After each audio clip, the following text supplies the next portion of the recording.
এসছে। আজকে বানাবো ছানার কোপ্তা কারি। তার জন্য আমি এখানে নিয়ে নিয়েছি ছানা। আমি লেবু দিয়ে কাটিয়ে নিয়েছিলাম দুধটাকে।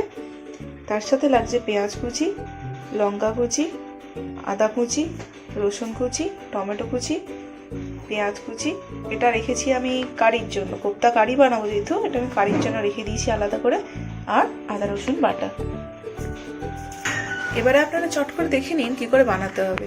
ছানার মধ্যে আমি দিয়ে দেবো বেশ কিছুটা ময়দা। 1 মুঠো মতো আমি এখানে ময়দা নিয়ে নিয়েছি। তাতে একে একে দিয়ে দেবো আদা কুচি, রসুন কুচি, লঙ্কা কুচি,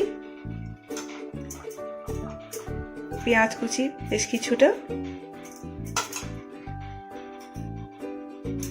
আর স্বাদ মতো নুন।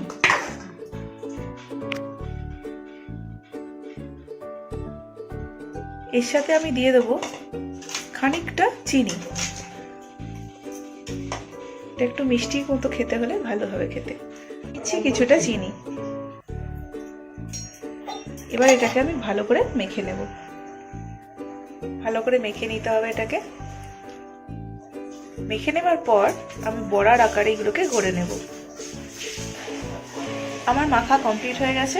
এবারে কড়াইয়ে দিয়ে দেবো সাদা তেল।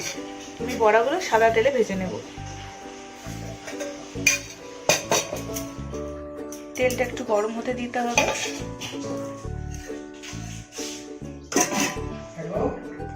তেলটা গরম হয়ে এসছে, আর আমি এদিকে ছানাটা দিয়ে গোল বল আকারে একটু বানিয়ে নেব। একটু চেপে নিতে হবে।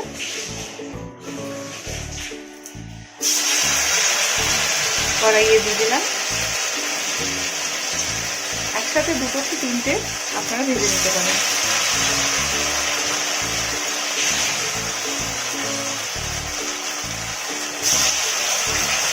আমি এইভাবে সবকটাকে ভেজে নেবো। একটু গোল্ডেন ব্রাউন হলে আমি তুলে নেব। এটা খুব বেশিক্ষণ ভাজা হবে না, কারণ ছানাটা অলরেডি করা আছে। খুব চটপটি এটা গোল্ডেন ব্রাউন কালার হয়ে যাচ্ছে, আপনারা দেখতে পাচ্ছেন।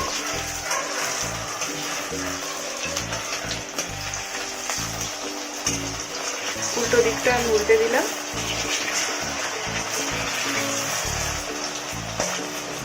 বাকিগুলো আমি ভেজে নিচ্ছি। সুন্দর গোল্ডেন ব্রাউন কালার এসে গেছে। এবার আমি তুলে নেব একটা একটা করে। তেলটা একটু ছড়িয়ে নিয়ে তুলে নিতে হবে।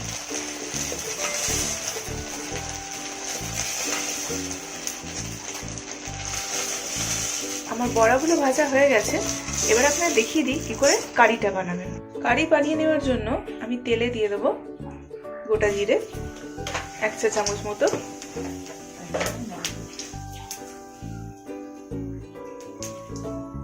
তার উপর দিয়ে দেবো পেঁয়াজ কুচি,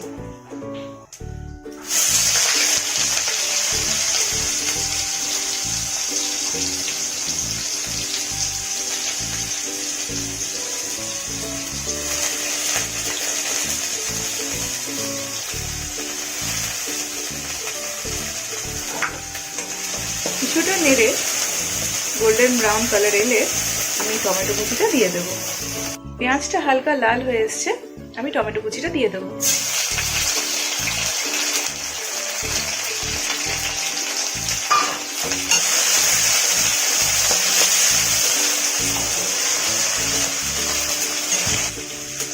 টমেটোটা চটজলদি নরম হয়ে যাওয়ার জন্য আমি নুন দিয়ে দিচ্ছি। আপনারা স্বাদ মতো নুন দেবেন। আর দিয়ে দেব হলুদ গুঁড়ো।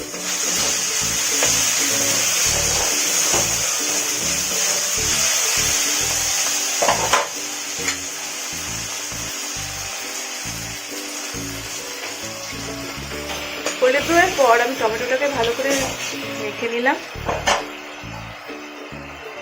দিয়ে দেবো তাতে রসুন, আদা রসুন বাটা, লঙ্কা গুঁড়ো আর জিরে গুঁড়ো।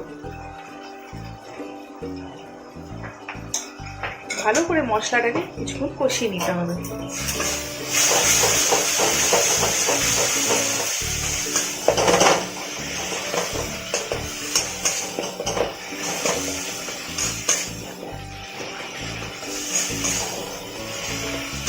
আমার মশলাটা কষানো হয়ে এসছে। এবার আমি জল দিয়ে দেবো সামান্য, দিয়ে তার উপর বড়াগুলো দিয়ে দেবো। আর নামানোর সময় আমি উপর থেকে বেশ কিছুটা চিনি দিয়ে দেবো। আপনাদের কাছে ধনেপাতা থাকলে ধনেপাতাও দিতে পারেন। সুন্দর রং এসছে।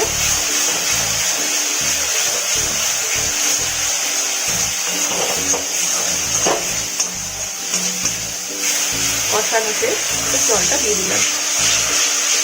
অল্প জল দিতে হবে, খুব একটা গ্রেভি থাকবে না।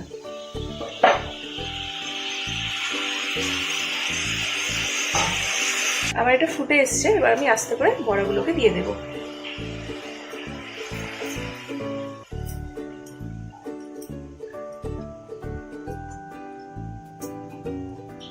এইটাকে 2-3 মিনিটের স্ট্যান্ডিং টাইম দিয়ে উপর থেকে ধনেপাতা কুচি ছড়িয়ে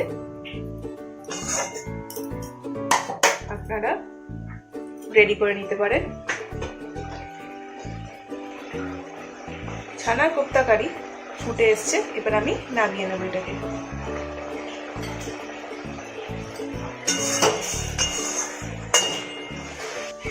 দেখে নিন, আমি নামিয়ে সার্ভ করে দিয়েছি ছানার কোপ্তা কারি। খেতে অসম্ভব ভালো হয়। আপনারা অবশ্যই বাড়িতে বানান আর টেস্ট করে দেখুন। ভিডিওটা ভালো লেগে থাকলে অবশ্যই লাইক, শেয়ার আর সাবস্ক্রাইব করতে ভুলবেন না।